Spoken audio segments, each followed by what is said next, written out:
سالہ 2014 note book الفتح۔ ابو ذر رضی اللہ تعالیٰ عنہ کی تقریر سے غربا نے عمرہ پر دست درازی کر دی، جس سے ان کی زندگی اجرن ہو گئی۔ 30 ہجری کی بات ہے کہ پھر عثمان معاویہ کی خط کی جواب میں لکھا کہ فتنہ نے اپنی سونڈ ہلانی شروع کر دی ہے، اس لیے زخم مت کریدو اور ابو ذر رضی اللہ کو میرے پاس روانہ کرو اور ان کے ساتھ نرمی کا معاملہ کرو۔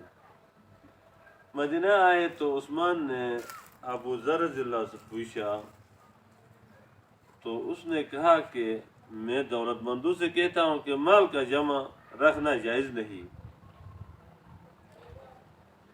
اس کو ضرورت مندوں پر تقسیم کر دو۔ عثمان رضی اللہ تعالیٰ نے جواب میں کہا کہ میں لوگوں کو زہد پر مجبور نہیں کروں گا، بلکہ ان کو جت و جہد اور میان روی کی دعوت دیتا ہوں۔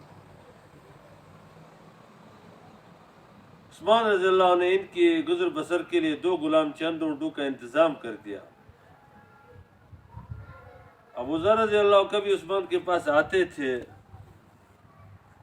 جب دور دیہات ربضہ بستی میں رہتے، واپس آ کر پاس تو کہتے تھے کہ جو لوگ زکوٰۃ ادا کرتے ہیں ان کے لیے صرف یہ کافی نہیں ہے، بلکہ ان کو اپنے پڑوسیوں بھائیوں کے ساتھ احسان اور اقربا کے ساتھ صلہ رحمی کا بھی معاملہ کرنا چاہیے۔ کعب الاحبار رضی اللہ تعالیٰ عنہ نے اس مجلس میں جو جج تھے، قاضی تھے، عثمان رضی اللہ کے مجلس میں ابو ذر بھی موجود تھے، تو اس نے کہا کہ جن لوگوں نے زکوٰۃ ادا کیا اس نے اپنا فرض ادا کیا۔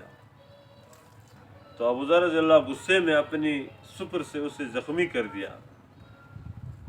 حضرت عثمان رضی اللہ نے سپر ان سے لے لی اور فرمایا، ابو ذر خدا کا خوف کرو، اپنا ہاتھ اور اپنی زبان کو قابو میں رکھو۔ تاریخ طبری جلد نمبر 4 میں یہ ہے۔ ابو ذر رضی اللہ تعالیٰ عنہ جس بات کی تلقین کرتے تھے خود اس پر عمل پیرا بھی تھے۔ ابو ذر کا انتقال ہوا تو ان کے گھر ایک بکری تھی، صرف ایک بکری۔